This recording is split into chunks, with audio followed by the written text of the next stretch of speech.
जब भी आप कोई फ्लोट वैल्यू इंटीजर में कन्वर्ट करते हैं 23.67 को, तो उसमें जो 0.67 है वो हट जाता है, केवल 23 बचता है।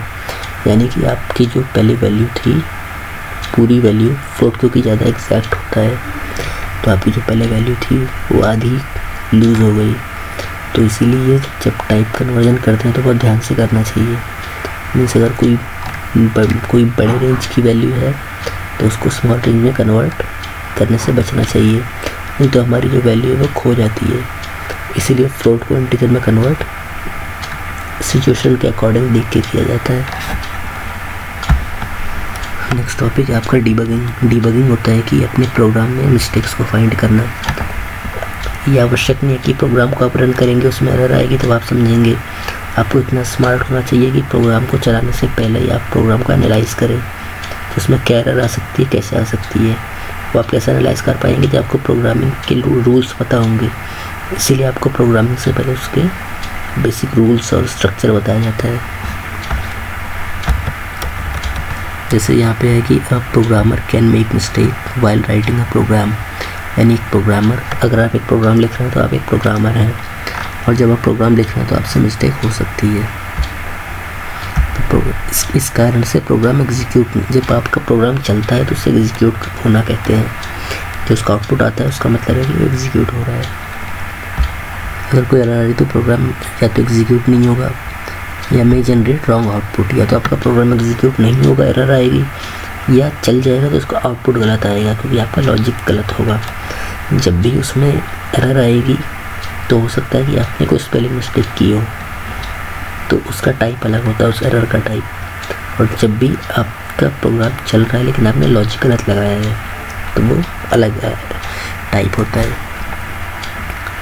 तो the process of identifying and removing such mistakes, इस मिस्टेक्स का पता लगाना और उनको रिमूव करना, इसको डीबगिंग कहा जाता है। बग मीन्स क्या होता है, कोई भी इंसेक्ट, कोई भी कीड़ा, उसको हटाना।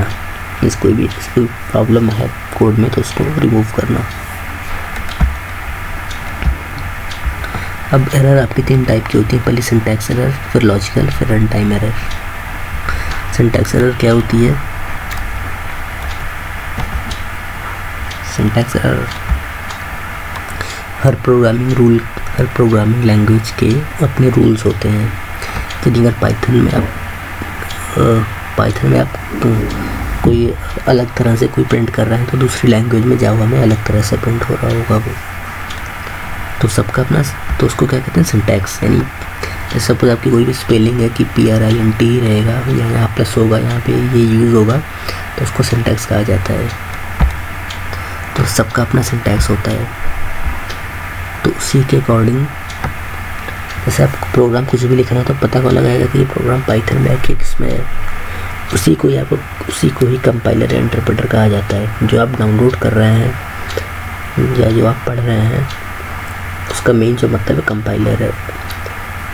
फिर चाहे आप कोई भी आप टेक्स्ट फाइल ओपन करें, उसमें कुछ अपने मन से लिख दें और उससे जब रन करेंगे तो उस बात को पता लगाना कि वो कोड पाइथन में है या आपने कोई नॉर्मल फाइल बना ली अपने नाम से, या आपने कोई दूसरी लैंग्वेज में कोड लिखा या क्या लिखा।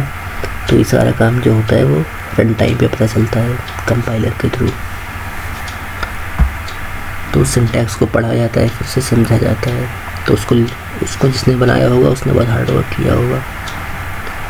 तो प्रोग्राम में अगर कोई सिंटैक्स एरर है तो वहाँ पर एरर आ जाएगा। तो इसी को हम सिंटैक्स एरर कहते हैं। यानी आपने प्रोग्राम को लिखने में कोई स्पेलिंग मिस्टेक की है और उसके रूल्स को फॉलो नहीं किया है।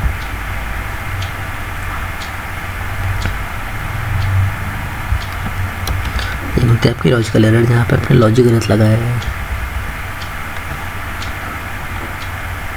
क्योंकि प्रोग्राम चल तो रहा है लेकिन उसका जो बिहेवियर है, जो इंटेंडेड आउटपुट है, वो नहीं आ रहा। अनडिजायर्ड आउटपुट आता है इसमें। लेकिन प्रोग्राम चल रहा है लेकिन उसमें डिजायर्ड आउटपुट नहीं आ रहा। एब्रप्ट टर्मिनेशन, मतलब विदाउट एब्रप्ट टर्मिनेशन, इस प्रोग्राम टर्मिनेट नहीं हो रहा abnormally. since the program interprets successfully and logical errors are present in it।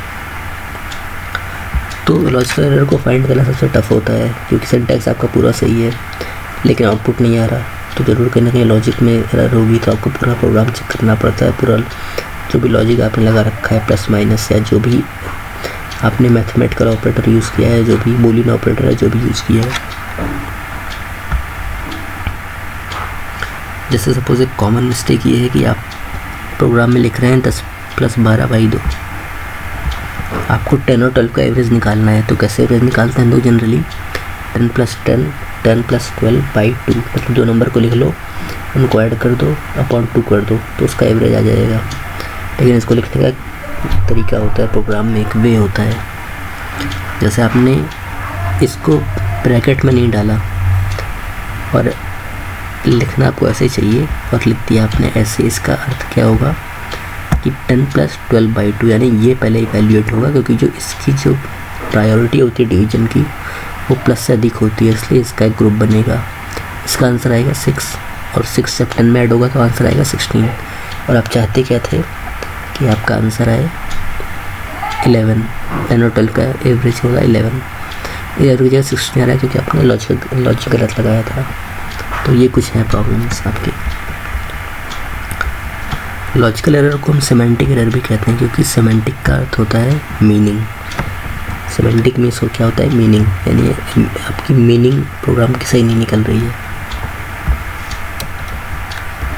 एक होता है आपका रन टाइम एरर।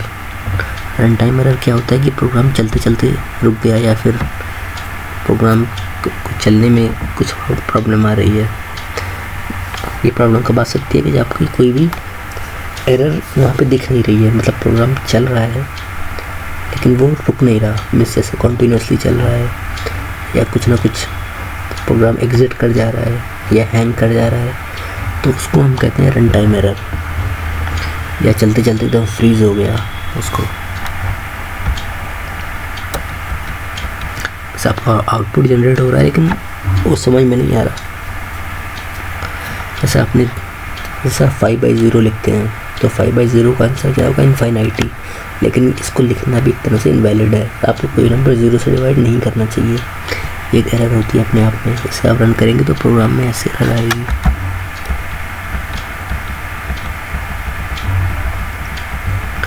जैसे ये आप देखें कि एक नंबर 1 में 10 है, एक दूसरा नंबर 2 आपने यूज़र से मांगा, उस यूज़र ने 0 डाल दिया और आपने दोनों को डिवाइड भी कर दिया, तो यहाँ पे एरर आ जाएगी आपकी इनवैलिड लेटरल फॉरेंट, ये लिख के आपका एरर आ जाएगी। तो आपको सेल्फ रीडिंग करनी है पूरे चैप्टर की और इसको डिटेल में समझना है क्योंकि आपके बेसिक कॉन्सेप्ट्स हैं जो हर स्थान पे अप्लाई होंगे।